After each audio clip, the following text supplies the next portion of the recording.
Alexandre Astier, le papa de la cultissime série Kaamelott, a pour projet une nouvelle série et il nous en délivre quelques détails dans une interview. On voit ça ensemble.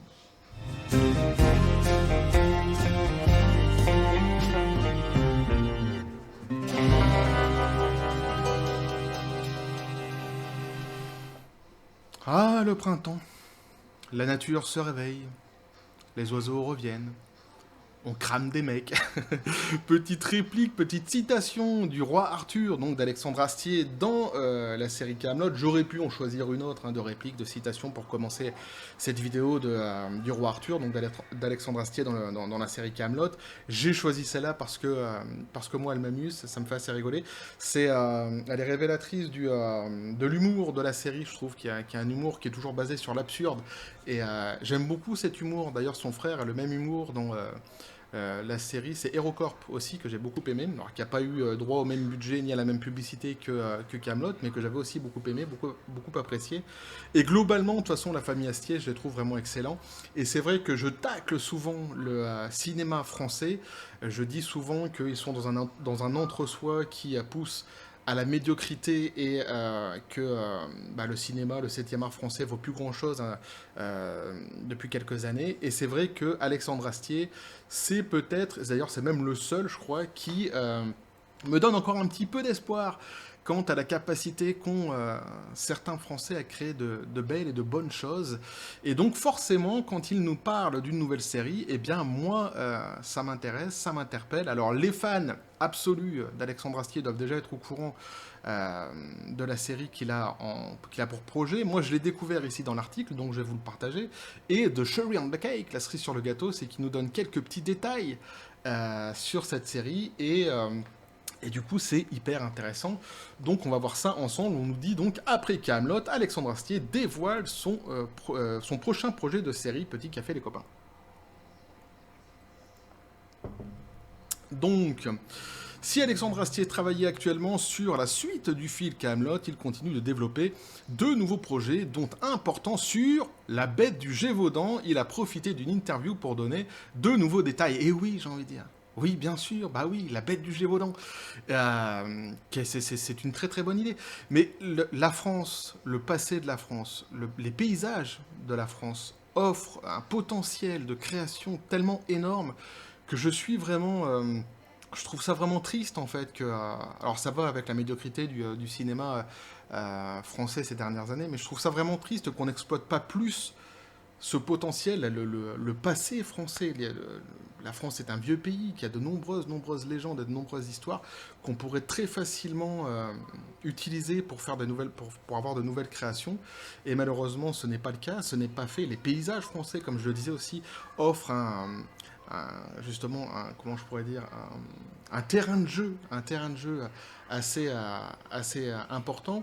Et c'est vrai que c'est dommage que ça soit pas plus utilisé. Et donc là, quand on voit ça, quand je vois évidemment Alexandre Astier qui pense à la bête du Gévaudan, et ben je me dis évidemment, oui, évidemment, il a vu juste l'ami.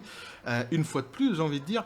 Alors la bête du Gévaudan, moi je m'y étais intéressé à l'époque, je crois que c'était dans le début des années 2000, quand il y avait eu le Pacte des loups, le fameux film Le Pacte des loups qui était sorti, sur lequel j'attendais beaucoup et pour lequel j'ai été beaucoup déçu. Alors, comme tant d'autres, vous me direz, mais le film m'avait vraiment déçu, et c'était aussi donc sur l'histoire de la bête du Gévaudan. Et j'avais lu à l'époque, je vais essayer de vous faire l'histoire courte, j'avais lu à l'époque un article, et là, justement, j'en fais appel à ceux qui en savent un petit peu plus sur cette histoire de la bête du Gévaudan, mais j'avais lu, donc il y a 20 ans de ça, en 2000, à début des années 2000, un article qui disait qu'en réalité, l'histoire de la bête du Gévaudan, c'était un type, un espèce de psychopathe qui vivait en marge de la société, qui avait dressé des chiens ou des loups pour bouffer des gens. En gros, c'était ça. C'était l'histoire que j'avais lue, moi, à l'époque, et ça faisait de lui un des plus grands psychopathes qu'on avait connus, etc., etc. Mais ma mémoire me joue des tours, et je ne suis pas vraiment sûr de cette histoire. Je suis sûr de l'avoir lue, mais je suis pas sûr de la véracité de cette histoire. Si quelqu'un en sait un petit peu plus sur cette histoire de la bête du Gévaudan, n'hésitez pas à le dire dans les commentaires. Moi, ça m'intéresse vachement. Et c'est pour ça qu'évidemment, quand je vois qu'Alexandre Astier s'intéresse à la bête du Gévaudan, eh ben, je suis content. Ils nous disent donc, pardon, bien qu'il soit en pleine préparation du second volet de Kaamelott, Alexandre Astier continue de travailler sur des projets annexes. Parmi eux se trouve une mini-série autour de l'histoire donc de la bête du Gévaudan. En 2018, le comédien, scénariste et réalisateur avait confié lors d'une interview accordée à OCS avoir envie de traiter de ce fait divers qui l'avait particulièrement marqué lorsqu'il était plus jeune. Donc il avait déjà évoqué ça en 2018, c'est pour ça que je disais que les grands fans d'Alexandre Astier doivent sans doute être déjà au courant de ce projet. Moi, je l'ai découvert en lisant cet article. Donc forcément, je vous le partage parce que ça m'intéresse beaucoup. Donc petit, il se rendait donc dans le Gévaudan pour rendre visite à son arrière-grand-mère paternelle qui lui racontait la fois où son propre grand-père avait été poursuivi par un loup. Cette anecdote familiale a fait naître en lui une passion pour cette bête mythique. Et il faut croire que l'idée n'a jamais quitté sa tête puisqu'en octobre dernier, lors de la veillée au théâtre Tristan Bernard, Alexandre Astier en a dit un petit peu plus sur cette mini-série. Et donc il nous dit, alors, j'ai fait tout un tas de recherches, j'ai embêté tout un tas de consultants, des spécialistes sur tout. Des zoologues, des otologues, des spécialistes du loup, des spécialistes du chien, des spécialistes de la rage, des spécialistes du Gévaudan, des spécialistes de Versailles, des spécialistes de Louis XV, évidemment, des spécialistes des voyages en ce temps-là, et puis des archives départementales du Gard, de la Lozère, de l'Ardèche, partout, a-t-il expliqué. Et je me suis dit qu'il fallait que j'écrive quelque chose sur la bête du Gévaudan, une mini-série de 5, 6, 7 épisodes, je ne sais pas. Oh, fais plus, t'embête pas, ne compte pas, fais plus d'épisodes, nous à mon avis ça va nous aller très bien. Surtout qu'en plus vous allez voir le petit détail croustillant qu'il va donner à l'histoire, c'est du Astier, et ça m'a fait plaisir de voir ça. Donc il nous dit, donc Alexandre Astier a profité de cette interview pour dresser le premier contour de cette mini-série, c'est là que ça devient intéressant évidemment. Il a ainsi dévoilé que le personnage qui pourrait être incarné par Astier lui-même ne serait nul autre que François Antoine, qui est connu pour avoir tué la bête du Gévaudan le 21 septembre 1765. J'étais tout jeune à cette époque-là, je m'en souviens plus très bien évidemment. Mais le scénariste a décidé d'affubler, et ça c'est le petit détail assez croustillant, à cet individu donc une particularité qui promet de nombreux rebondissements, la peur du noir. Donc il nous dit, je lui ai donné l'antidote contre cette peur sous la forme de l'odanum, l'opium liquide. Parce que je m'étais dit, tant qu'il est à Versailles, il va combattre sa peur du noir avec cette drogue. Mais quand on va l'envoyer dans le Gévaudan, qu'il ne pourra plus se fournir là-bas, il va être obligé d'affronter la bête du Gévaudan en plein sevrage, sans rien, pour combattre sa peur du noir. C'est excellent. L'idée est excellente. Eh oui, le petit détail qui tue est excellent, évidemment. Si tu pars de ce préambule-là, si tu mets ce petit grain dans la machine, ce petit bâton dans les roues de ce personnage, évidemment, ça change tout. Ça donne du relief, ça donne un relief énorme à l'histoire. Et on voit encore une fois le personnage, Alexandre Astier, qui est capable à chaque fois de se renouveler et toujours avec des détails comme ça qui sont très intelligents. Et ici, évidemment, oui, c'est ça, ça donne énormément de relief au personnage et ça promet surtout beaucoup de rebondissements et pourquoi pas comment je pourrais dire, d'humour, hein, comme on sait comme on sait si bien le voir dans les œuvres d'Astier, avec, comme je disais en début de vidéo, cet humour absurde que moi, j'affectionne particulièrement. Alors si le scénariste et réalisateur croit beaucoup en ce projet audacieux, il ne verra malheureusement pas le jour immédiatement, puisqu'Alexandre Astier travaille d'arrache-pied sur la suite de Kaamelott, dont le tournage devrait débuter au printemps 2023. Alors évidemment, c'est pas pour tout de suite, mais quelque part c'est pas plus mal, parce que c'est un projet du coup qui mûrit dans sa tête, et puis quelque part aussi on a envie d'avoir la suite du premier volet du film de Kaamelott, donc c'est pas très grave, on va être patient.